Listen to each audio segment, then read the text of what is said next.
Vice Treasurer Fiona, Honorable Chief of Protocol Coulter, Director John Choi, fellow Consul Generals, ladies and gentlemen, dear friends, good evening. Welcome to today's reception. But before I start, I would like to share with you why we have chosen today to have this event.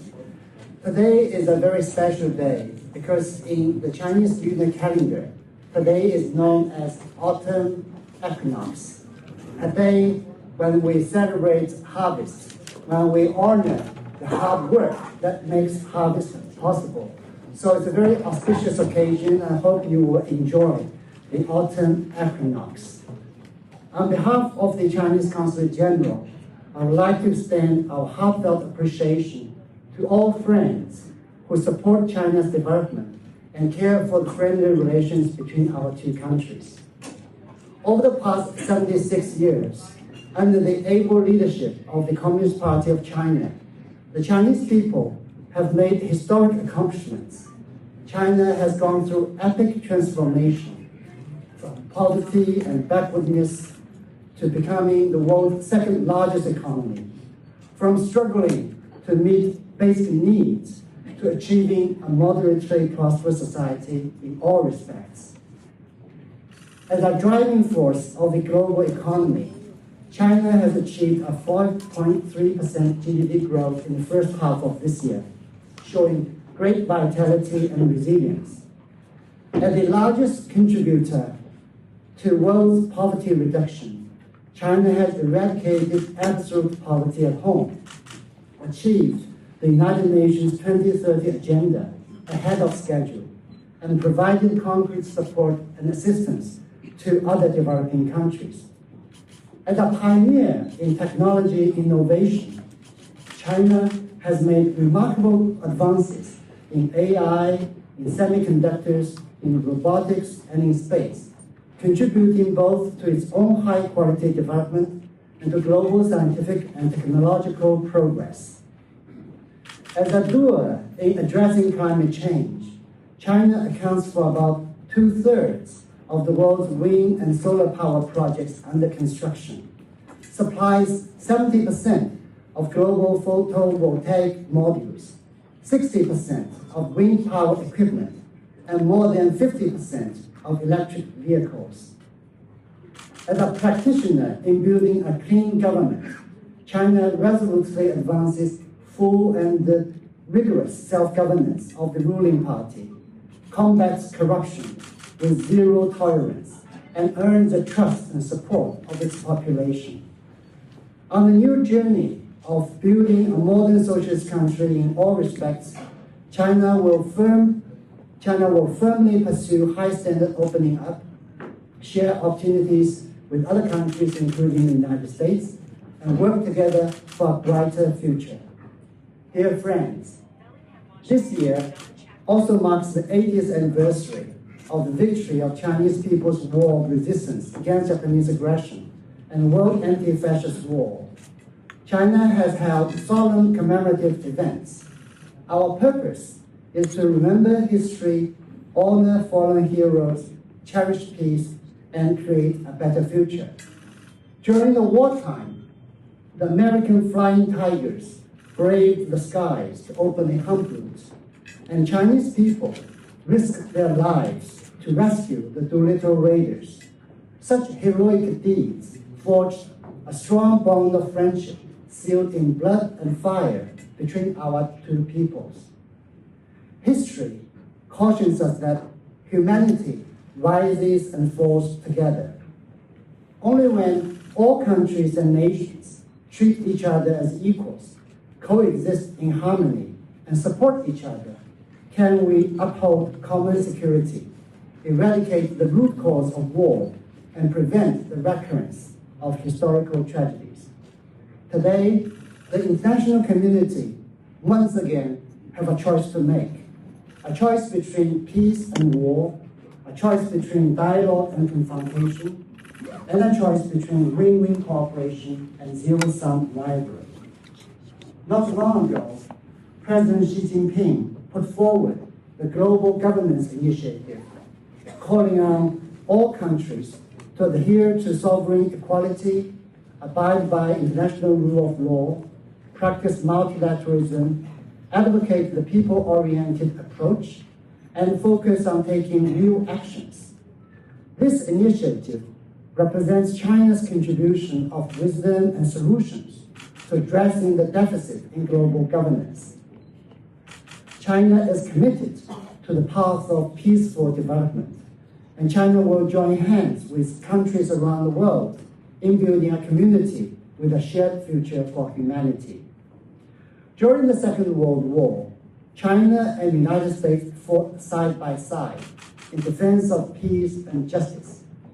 In this new era, it is imperative that our two countries work together for global stability and prosperity. Precisely as President Xi Jinping pointed out in his recent phone conversation with President Trump, China and the United States are fully capable of helping each other succeed and prospering together for the good of our two countries and the whole world. Over the past year, under the strategic guidance of our two presidents, China-US relations have remained stable overall. The two sides have carried out dialogue across a wide range of areas and have steadily advanced cooperation and exchange. In the spirit of equality and reciprocity, our two sides have held multiple rounds of economic and trade consultations and achieved mutually beneficial outcomes. Once again, it has been proven that mutual respect is the basis for engagement, and that dialogue and cooperation are the only viable option. China will continue to conduct its relations with the United States in accordance with the principles of mutual respect, peaceful coexistence, and win-win cooperation. We stand ready to work with the US side to implement what our two presidents have agreed upon and to bring about a steady, healthy, and sustainable growth of China-US relationship. Dear friends, our consular district stands at the forefront of China-US exchanges. Our cooperation has yielded fruitful results and still holds vast potential. Over the past year, people-to-people friendship has continued to flourish. Our old friends have become even closer. Shanghai and San Francisco celebrated the 45th anniversary of the sister city relationship, while many other long-standing partnerships have been infused with new vitality. Our new friends are increasing. The 7th China-US Sister Cities Conference will soon take place in Hangzhou, my hometown, and more cities will be joining this ever-expanding network of friendship. And our young friends are stepping forward. 2 years ago, it was right here in San Francisco that President Xi Jinping extended the invitation to 50,000 American students to visit China in 5 years. Since then, more than 30,000 young students from across the United States have already been to China. I still remember vividly the sending off ceremony for some of the students from San Francisco to Shanghai and Shenzhen together with Mayor Lori in the City Hall. The students are the young ambassadors with whom rests the future of our relationship. These achievements of friendship have not come by easily and owe much to the dedication of friends from all walks of life. As the Chinese saying goes, just as strong winds test the grass, adversity reveals true friendship. Despite the ups and downs in our bilateral relationship, we should remain confident and continue to move forward hand in hand. We would like to welcome more American friends to visit China and witness its new progress and to explore new opportunities for mutually beneficial cooperation.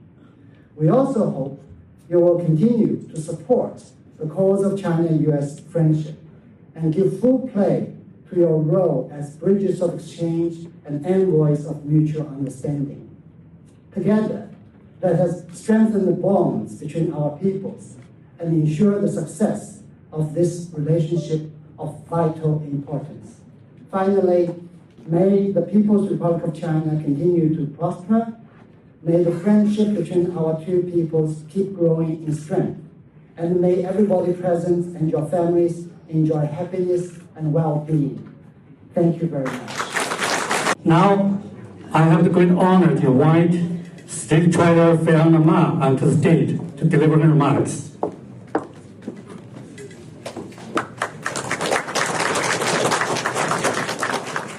Thank you very much. It is great to see so many people, so many familiar and friendly faces here today, enjoying the autumn equinox, where we have an amazing day, and I'm finally not cold when I come here. So, thank you. Perfect day to have this celebration. The Consul General has said so many things, touched on so many areas. I'm just going to touch on a couple of areas. I met the Consul General probably 25 years ago when Jeffrey Chang and I started taking state-level delegations back to China, senators and assembly members. And I think over these past 25 years, many people have witnessed the growth of China and seen for themselves what is happening across the oceans. And that also has established more closer relationships between the people of California and the people of China. My parents were both born in China. Consul General talked about World War II and how the Americans worked side by side with China. And today, I want to thank the Consul General for presenting this honorary medal to my father.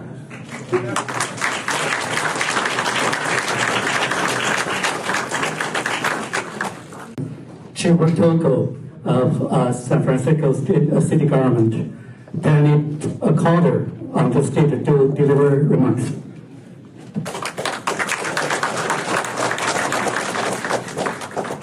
Well, hello, everyone. On behalf of the City of San Francisco and Mayor Lurie, I am pleased to join you to celebrate Chinese National Day and to honor China and the Chinese community in San Francisco. I would like to begin by thanking our generous hosts this evening, Consul General Zhang Jianmin and Madam Zhang Xin, as well as being incredible, skilled hosts and leaders. It turns out these two have hidden treasures and talents. The Consul General is a master of spin and speed on the ping pong table. And Madame Zhang is an extremely accomplished calligrapher. In fact, Kathy, if I may, very generously shared one of her works with me. I keep it in my office as a daily reminder of China's cultural heritage and our friendship. So tonight, I would like to respond in kind by offering, metaphorically, a calligraphy of gratitude and appreciation, a verbal calligraphy to San Francisco's connection with China and its Chinese community. As with all calligraphy, my remarks must show respect for the four treasures. As will be well known in this room, the four treasures: the inkstone, the ink, the brush, and the paper are the basis of calligraphy. Thank you. Good evening. My name is Danny Sauter, and I have the honor of representing District 3 on the San Francisco Board of Supervisors. And many of you will know that District 3 has an incredible set of neighborhoods like Nob Hill and Fisherman's Wharf and Russian Hill and North Beach.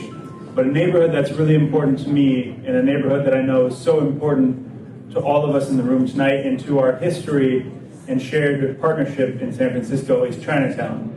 And I have the honor of representing Chinatown each and every day on the San Francisco Board of Supervisors. And when the Consul General was speaking earlier about the importance of students visiting each of our countries in that exchange, it brought me back to my time in China. I had the opportunity to spend a summer in China for a study abroad, and it was such a formative experience for me in my college years, many years ago, of course.